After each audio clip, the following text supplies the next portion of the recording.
Bem, a questão 54. Um calorímetro de capacidade térmica C igual 100 calorias por grau Celsius contém 800 gramas de água a 80 graus Celsius. Qual a intensidade de água, qual é a quantidade de água a 20 graus Celsius que deve ser adicionada a fim de que a mistura tenha uma temperatura de equilíbrio igual a 40 graus Celsius. Então, aqui na tabela, eu coloquei calorímetro, água 1, que é a água a 80 graus Celsius, água quente, e água 2, que é a água a 20 graus Celsius, água fria.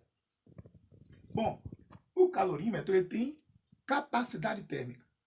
Lembrando, as substâncias, os materiais, têm calor específico, mas os corpos, os objetos, têm capacidade térmica. Calorímetro é um objeto, é um corpo, então tem capacidade térmica. E a capacidade térmica é M vezes Czinho.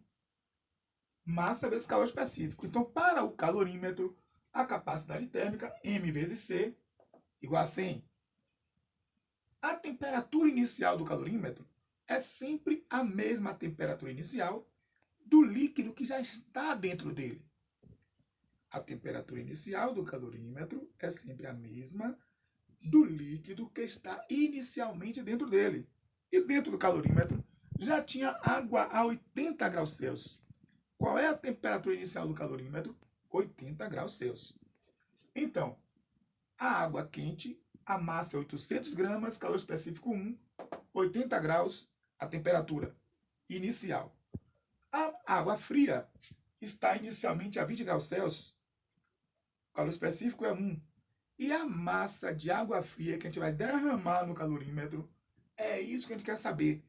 Qual é a massa de água, a quantidade de água fria que eu vou colocar a 20 graus Celsius dentro do calorímetro, para que no final todos estejam com a temperatura de 40 graus Celsius, que é a temperatura final de equilíbrio térmico.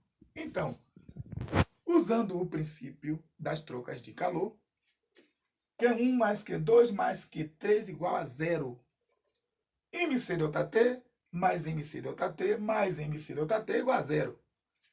No calorímetro, M vezes C é a capacidade térmica, que é 100. E o ΔT? ΔT é a temperatura final menos a inicial. 40 menos 80 menos 40. Para a água 1, a água quente, a massa é 800, calor específico 1, e o ΔT, 40 menos 80 menos 40. Para a água fria, água 2, massa X, calor específico 1, e o ΔT, 40 menos 20, que dá igual a 20. Igualamos a zero. Então, agora, menos 4.000 menos 32.000 mais 20x igual a zero. Menos 4.000 menos 32.000 vai dar menos 36.000 mais 20x igual a zero. 20x igual a 36.000, x é igual a 36.000 sobre 20. 180 gramas. Esta é a massa de água que deverá ser derramada no calorímetro para que no final a temperatura de equilíbrio térmico seja de 40 graus Celsius.